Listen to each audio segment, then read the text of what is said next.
The reason we put a solid state drive in there is so because we're thinking about the customer and how they use the machine, and that even though everything's working great in OS 9 and Pro Tools and much faster, that he might want to get a little more current. So the solid state drive enables us to take a machine like this and put a copy of 10.4 Tiger on it, and that's fine. I mean, Tiger is a good operating system.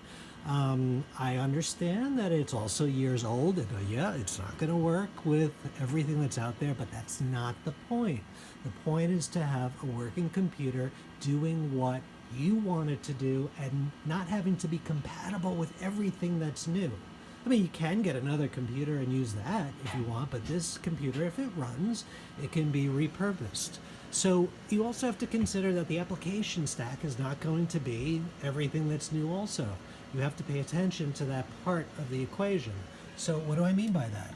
So, I mean, it's really a pipe dream if you think you're going to open up Safari and go to some of the later sites that have been recently developed in the last few years using latest technologies, and it's going to run. You have to say, okay, well, obviously I can't use the most familiar of everything that Apple put in as far as applications, so I have to look for alternatives.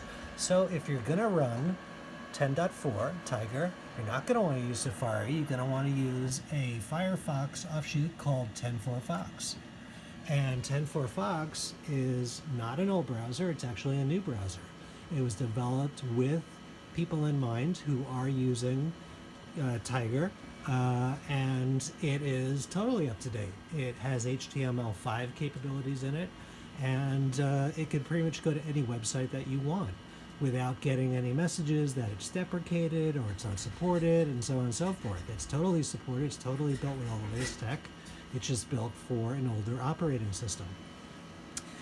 So in terms of browser, I mean, if you go here, you go to YouTube, look, I mean, this machine is only going to pull down about 9.2 megabytes per second of data. So you'll get to YouTube, but don't expect to play videos and sit back and them to be fluid. It's just not going to work. But I mean, just going to other places, pretty much anything is fair game. All right, so I'm not going to demonstrate that. It works. It's great. I mean, okay, maybe I will. I'll just go to Google real fast and install the goggle. And you can actually see we're getting nice response here. Again, this is a completely maxed out PowerMac G4, and there's everything you'd see on a modern browser with a computer that you bought yesterday if you decided to drop $10,000. Now, that is the browser experience, but what about applications? Well, applications, okay, I get it, they're old. Look, Sherlock, the original search.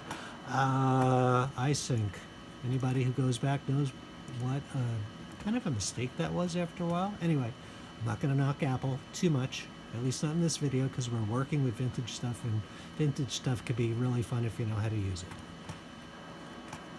What's not here? Well, anything else that Apple didn't install. So you don't have copies of, if you wanted to use Microsoft Word, or if you wanted to use some other utility. Again, you have to think outside the box. You can't go and say, oh, well, iCal doesn't work. It's not compatible. Well, yeah, you can't use old versions of iCal with new versions of iCal without experiencing problems, so you have to go and you have to look for alternatives. So I just set a bookmark here for the customer. It's a really nice site for getting old apps for the Mac, and I set it up so it goes directly to the 10.4 Tiger PowerPC page. And you can see it's nicely organized, messengers, files, browsers, audio utilities, video, office and editing. So, if you went under there, we could see that we have Adobe Reader, LibreOffice, which is the Office killer, OpenOffice for Mac. These are all compatible with Tiger. So pretty much anything you need to do, you could find it here. You could download it, and it's all free. All right, so let's get out of there. And let's close a few things here.